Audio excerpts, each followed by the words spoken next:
ठाकरे आणि संजय राऊत ज्या प्रकारची टीका आज नरेंद्र मोदी आणि भारतीय जनता पक्षावरती करतायत तशी माझी टीका नव्हती. मला काही नको होतं. मला मुख्यमंत्री पद मिळालं नाही म्हणून मी विरोध नाही केला. मला भूमिका पटली नाही म्हणून मी विरोध केला.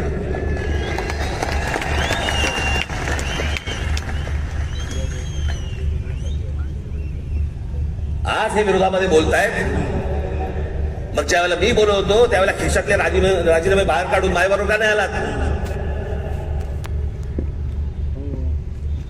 त्यावेळेला सत्तेत मिळणारा बलिदा चाटत बसले होते ना.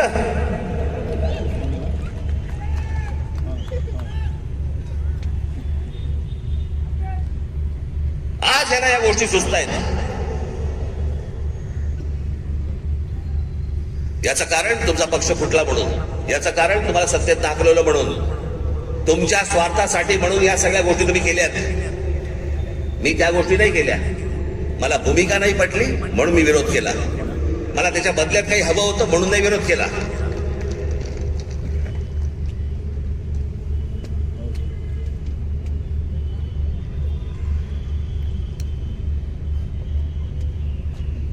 यात काही तुमच्यासमोर फार लंब चौडं काहीतरी बोलायला आलं नाहीये. तुमच्या ज्या काय अपेक्षा आहेत, तुम्हाला काय हवंय ते सांगण्यासाठी आणि मांडण्यासाठी म्हणून मी तुमच्या समोर आलोय आज.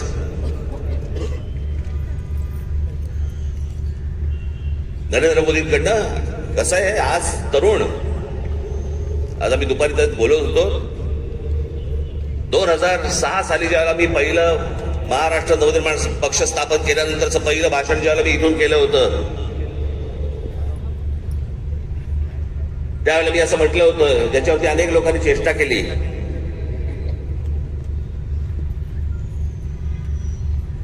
मी म्हटलं होतं की माझ्या महाराष्ट्रामधला शेतकरी हा जीन्स घालून ट्रॅक्टरवरती बसलेला मला शेतकरी मला अपेक्षित आहे, हवा आहे भविष्यात.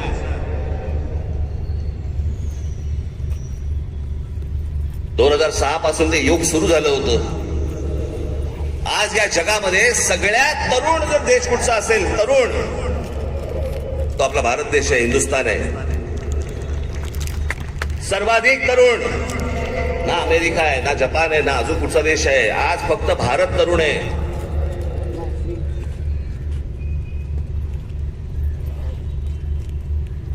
या तरुणांना, या तरुणींना शिक्षणाची गरज आहे, चांगल्या शिक्षणाची गरज आहे, तंत्रज्ञानाची गरज आहे, उत्तम नोकऱ्यांची गरज आहे, उत्तम व्यवसायाची गरज आहे, त्याच्यासाठीच्या मार्गदर्शनाची गरज आहे. त्याच्यासाठी म्हणून राज्य सरकार आणि केंद्र सरकारने आता काम केलं पाहिजे.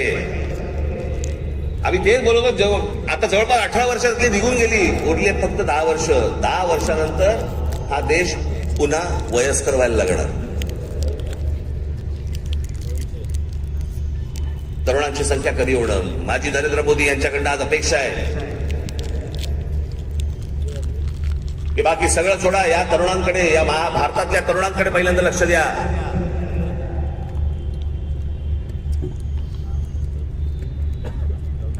हेच ते फ्युचर आहे, हेच ते भविष्य आहे.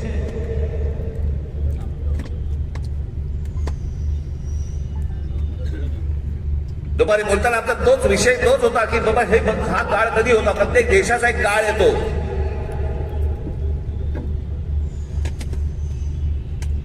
जसं जपानमध्ये एक काळ आला. जपानमध्ये जेव्हा काळ आला त्यावेळेला तिकडे त्या अनेक कंपन्या उभ्या राहिल्या, सोनी पासून, होंडा पासून, काय काय अनेक गोष्टी सगळ्या उभ्या राहिल्या.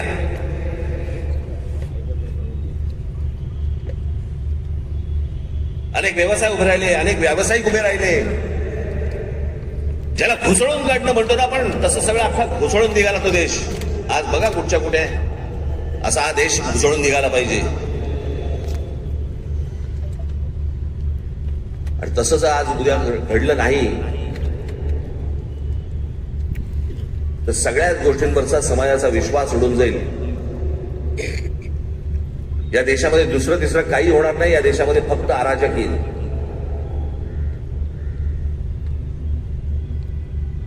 जर नोकऱ्या उपलब्ध झाल्या नाही, जर व्यवसाय उपलब्ध झाले नाही, लोकसभेमध्ये सांगितलं गेलं की या देशामधले, लोकसभेमध्ये सांगितलं गेलं की या देशामध्ये जवळपास 6 लाख उद्योगपती, व्यापारी हे हा देश सोडून गेले. 6 लाखाचा अर्थ काय होतो? हा आता अधिकृत आकडा आला आपल्याकडे, पण हे यापुढे होता कामा नये. या देशातल्या तरुणांकडे पाहणं गरजेचं आहे. महाराष्ट्र ज्या प्रकारचा कर भरतो केंद्राला, त्याच्या मोबदल्यात महाराष्ट्राला मोठा वाटा हा महाराष्ट्राला आला पाहिजे. याच्यासाठी म्हणून आज नरेंद्र मोदींकडनं माझी अपेक्षा आहे. अनेक गोष्टींची अपेक्षा आहे. पुढचं काय 5 वर्षात काय घडतंय, ही निवडणूक, येणारी लोकसभेची निवडणूक या देशाचं भविष्य ठरवणार आहे. की आपण खड्ड्यात जाणार आहोत का आपण वरती जाणार आहोत. उद्या अनेक निवडणुका येतील, पुढे विधानसभेच्या निवडणुका येतील. आज हाणामाऱ्या चालू आहेत. पुढच्या विधानसभेच्या निवडणुकीत काय होईल? कोथळे बाहेर काढतील.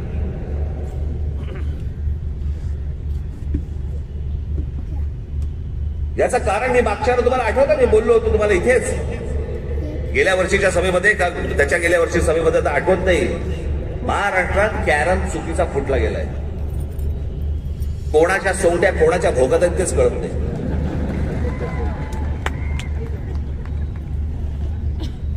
माणूस राजकारणातला आला की विचारावं वाटतं लागतं कोणत्या पक्षात. मध्यंतरी मी आपल्या पुण्याला गेलो होतो नाट्य संमेलनाला. तिकडे 5 जण मला भेटायला आले, नगरसेवक होते राष्ट्रवादीचे.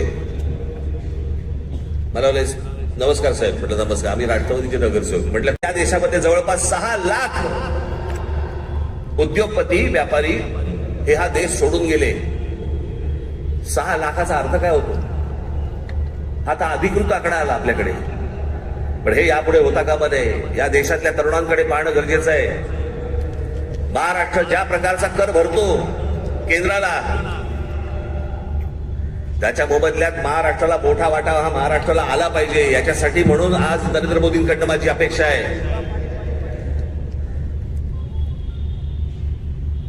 अनेक गोष्टींची अपेक्षा आहे. पुढचं काय 5 वर्षात काय घडतंय, ही निवडणूक, येणारी लोकसभेची निवडणूक या देशाचं भविष्य ठरवणार आहे. की आपण खड्ड्यात जाणार आहोत का आपण वरती जाणार आहोत. उद्या अनेक निवडणुका येतील, पुढे विधानसभेच्या निवडणुका येतील. आज हाणामाऱ्या चालू आहेत. पुढच्या विधानसभेच्या निवडणुकीत काय होईल? कोथळे बाहेर काढतील.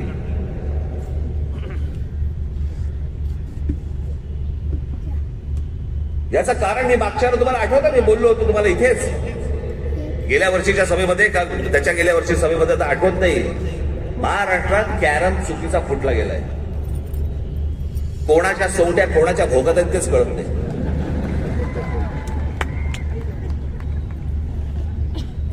माणूस राजकारणातला आला की विचारावं वाटतं लागतं कोणत्या पक्षात. मध्यंतरी मी आपल्या पुण्याला गेलो होतो नाट्य संमेलनाला. तिकडे 5 जण मला भेटायला आले, नगरसेवक होते राष्ट्रवादीचे. मला बोलले नमस्कार साहेब. म्हटलं नमस्कार, आम्ही राष्ट्रवादीचे नगरसेवक. म्हटलं कोणाचे? त्यातले 3 बोलले आम्ही दादाचे, 2 बोलले आम्ही शरद पवारांचे. अशी सगळी परिस्थिती या महाराष्ट्राची झालेली आहे. या महाराष्ट्रातनं पुढे जाताना आपल्याला मार्ग शोधायचा आहे, आपल्याला मार्ग काढायचा आहे. माझ्या महाराष्ट्र सैनिकांवरती विश्वास आहे. आपण योग्य मार्ग आपण या महाराष्ट्राला दाखवू, निश्चित दाखवू. पण माझी महाराष्ट्राकडनं देखील अपेक्षा आहे. माझी महाराष्ट्राला देखील अपेक्षा आहे, माझ्या महाराष्ट्रातल्या मतदारांना देखील अपेक्षा आहे. माझी अपेक्षा आहे त्यांच्याकडनं कृपा करून व्यभिचाराला राजमान्यता देऊ नका. ज्या प्रकारचं राजकारण या महाराष्ट्रामध्ये सुरू आहे याला राजमान्यता जर समजा पुढे मिळत गेली, पुढचे दिवस भीषण आहेत.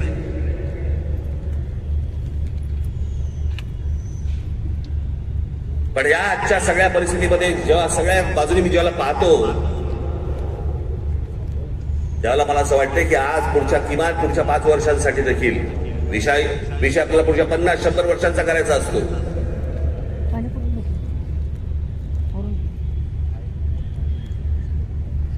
पण इथे ज्यावेळेला मी बसलो होतो, ज्यावेळेला देवेंद्र फडणवीस आणि मुख्यमंत्र्यांबरोबर, त्याच्यानंतर मी माझं आणि देवेंद्र फडणवीसांचं बोलणं झालं आणि मी म्हटलं की मला नको ते म्हटलं, तर मला त्या वाटाघाटी मला फाडू नका याच्यामध्ये.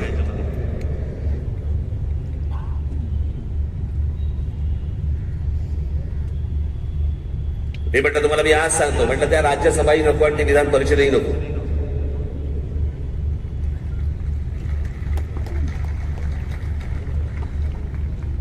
पण या देशाला चांगल्या खंबीर नेतृत्वाची गरज आहे, ज्याच्याकडनं माझ्या अपेक्षा आहेत त्याही पूर्ण झाल्या नाही तर राज ठाकरेचं तोंड आहेच. पण या पुढच्या काही भवितव्यासाठी म्हणून खंबीर नेतृत्वाची गरज असताना, म्हणून मी त्यांना सांगितलं मला काही अपेक्षा नाहीयेत. महाराष्ट्र नवनिर्माण सेना, भारतीय जनता पक्ष, शिवसेना आणि एनसीपी, परंतु फक्त नरेंद्र मोदींसाठी बिनशर्त पाठिंबा देत आहे, हे मी आज आपल्या समोर सगळ्यांसमोर जाहीर करतो. आणि माझ्या गावागावातनं सगळ्या महाराष्ट्रामधनं आलेल्या माझ्या सर्व महाराष्ट्र सैनिकांना मला फक्त एकच सांगायचंय, विधानसभेच्या तयारीला लागा, जोरात विधानसभेच्या तयारीला लागा. पुढच्या गोष्टी पुढे आपण कसलाही विचार न करता आत्ता बांधणीचा विचार केला पाहिजे आपण. आणि त्याच्यासाठी म्हणून मी तुम्हाला महाराष्ट्रभर सगळ्या ठिकाणी भेटण्यासाठी लवकरच आपल्या समोर येत आहे. आज जे काही मला मांडायचं होतं हे आपल्या समोर आज मांडलेलं आहे. उद्या अजून जर समजा समोरच्यांची पकपक झाली तर अजून माझी दारं खिडक्या उड्या करायला तोंडाच्या मी मोकळा आहे. आपण निश्चिंत राहा, जिथून आलेला आहात तिथून व्यवस्थित जा. जाताना आपण व्यवस्थित गाडीने ज्या आलेला आहात गाड्या नीट सांभाळून चालवा. घरचे लोक आपली वाट पाहत असतील. पुन्हा एकदा मी आपल्याला सर्वांना मी गुढीपाडव्याच्या मनपूर्वक शुभेच्छा देतो आणि आपल्या सर्वांची मी रजा घेतो. धन्यवाद. जय हिंद, जय महाराष्ट्र.